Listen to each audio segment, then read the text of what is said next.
কি দুর্দান্ত একটি জয়, যে একটি জয়ের আশায় কেটে গিয়েছে তিনটি বাছাই পর্বের আসর, 9টি ম্যাচ। অবশেষে সেই অধরা জয়টি ধরা দিল। তবে বাড়িয়েছে শুধুই আফসোস আর আক্ষেপ।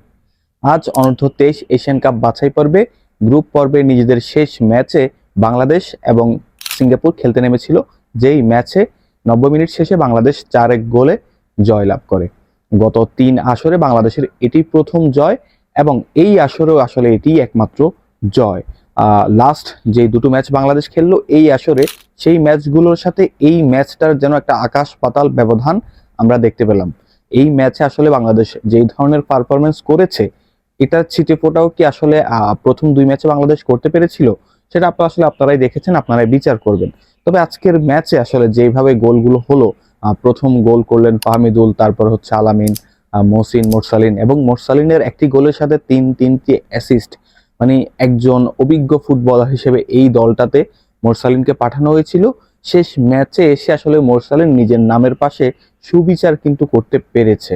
আর যদি বলি এই আসরের পরে আসলে বাংলাদেশের এই দলটার কি হবে, বা এই আসর থেকে আমাদের প্রাপ্তিটা কি, এই আসর থেকে আসলে আমাদের প্রাপ্তি বলতে ওই যে একটা অধরা জয়, সেটার দেখা পেয়েছি।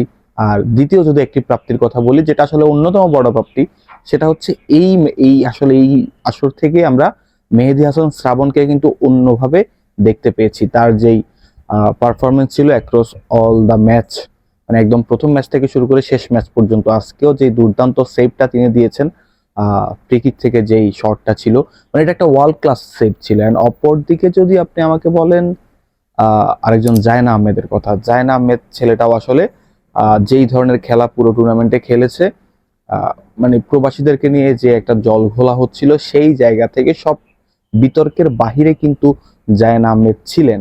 অ্যান্ড এই দুজনই আসলে আমাদের প্রাপ্তি। অপরদিকে আমরা আসলে অনেকের থেকে আর অনেক কিছুই প্রত্যাশা করেছিলাম, হয়তো এটা আশানুরূপ হয়নি, তবে আমাদেরকে অপেক্ষা করতে হবে যে তারা আসলে আমাদেরকে হতাশ করবে না।